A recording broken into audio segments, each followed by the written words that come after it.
अस्सलाम वालेकुम, welcome to horror discussions. Friends, अगर आप अपनी स्कूटी पर बहुत तेज़ बारिश में कहीं जा रहे हों और रास्ते में आप किसी इंसान को लिफ्ट दे दें और आपको बाद में पता चले कि वो एक इंसान नहीं बल्कि एक जिन है, तो आपका रिएक्शन क्या होगा? मुझे कमेंट करके ज़रूर बताइएगा, क्योंकि आज मैं आपको एक लड़की की ऐसी ही एक स्टोरी सुनाने वाली हूँ जिसमें उसने एक इंसान को नहीं बल्कि एक जिन को लिफ्ट दे दी थी। और फिर उसके बाद उस लड़की के साथ क्या हुआ, ये जानने के लिए आज की ये स्टोरी एंड तक ज़रूर सुनिएगा। और फ्रेंड्स, अगर आप लोग हर रोज़ एक नई हॉरर स्टोरी सुनना चाहते हैं तो उसके लिए प्लीज़ मेरे चैनल को सब्सक्राइब कर लीजिए और मेरे चैनल को सपोर्ट करने के लिए मेरी वीडियोस को ज़्यादा से ज़्यादा लाइक, शेयर एंड कमेंट भी ज़रूर कीजिएगा।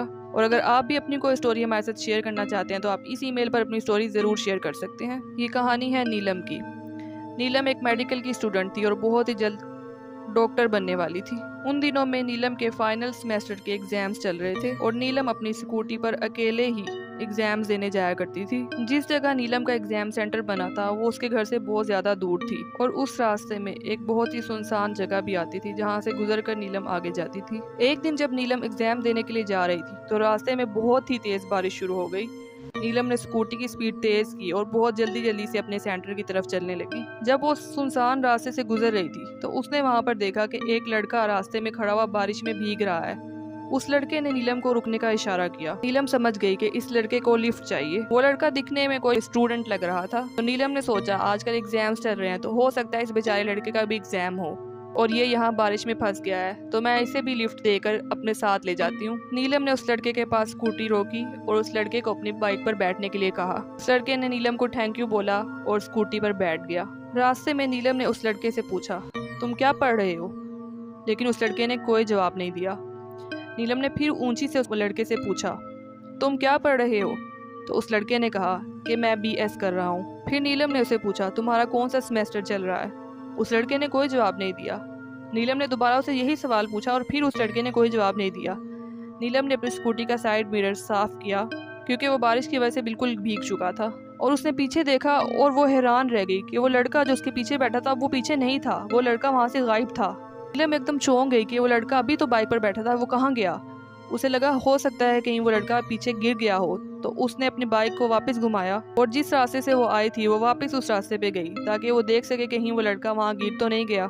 लेकिन वो लड़का कहीं भी नहीं था।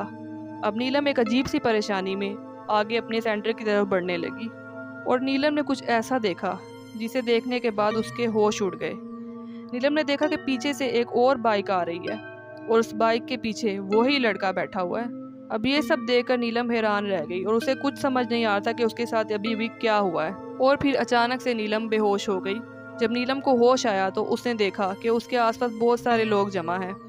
उन लोगों में से एक आदमी ने नीलम को पानी पिलाया और उससे पूछा, बेटा तुम ठीक हो और तुम्हें क्या हुआ, तुम यहाँ पर रास्ते में बेहोश कैसे हो गई? तो नीलम ने उस आदमी को अपनी पूरी कहानी बताई।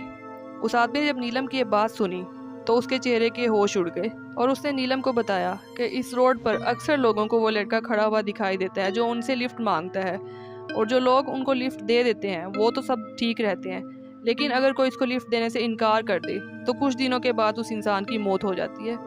ये तो बहुत अच्छी बात है कि तुमने उसे लिफ्ट दे दी थी तो तुम्हारी जान बच गई, अगर तुम इस लिफ्ट ना देती तो शायद थोड़े दिनों बाद तुम्हारी भी जान चली जाती। ये वाकया सुनकर नीलम का पूरा जिस्म ठंडा पड़ गया। उसने बहुत मुश्किल से खुद को संभाला और भी अपना एग्जाम देने के लिए चली गई। लेकिन इस वाकये के बाद नीलम दोबारा कभी भी उस रोड से नहीं गुजरी क्योंकि वो समझ चुकी थी कि उस दिन जिस लड़के को उसने लिफ्ट दी थी वो एक इंसान नहीं बल्कि एक जिन था। कहानी भले ही बहुत मुख्तसर है, लेकिन अगर आप खुद अपने आप को नीलम की जगह रखकर सोचें तो शायद आप समझ पाएं कि उस दिन उस पर क्या गुजरी होगी और उसने कैसा खौफ महसूस किया होगा। ये कहानी जो आज मैंने आपको सुनाई है ये एक रियल स्टोरी है और ये वाकया सच में नीलम के साथ पेश आया था। तो अगर आपको ये स्टोरी पसंद आई हो तो मेरी स्टोरी को लाइक, शेयर और कमेंट करना बिल्कुल मत भूलिएगा और प्लीज़ मेरे चैनल को ज़रूर सब्सक्राइब कर लीजिए। अब मिलेंगे कल किसी नई हॉरर स्टोरी के साथ, तब तक के लिए अल्लाह हाफिज़।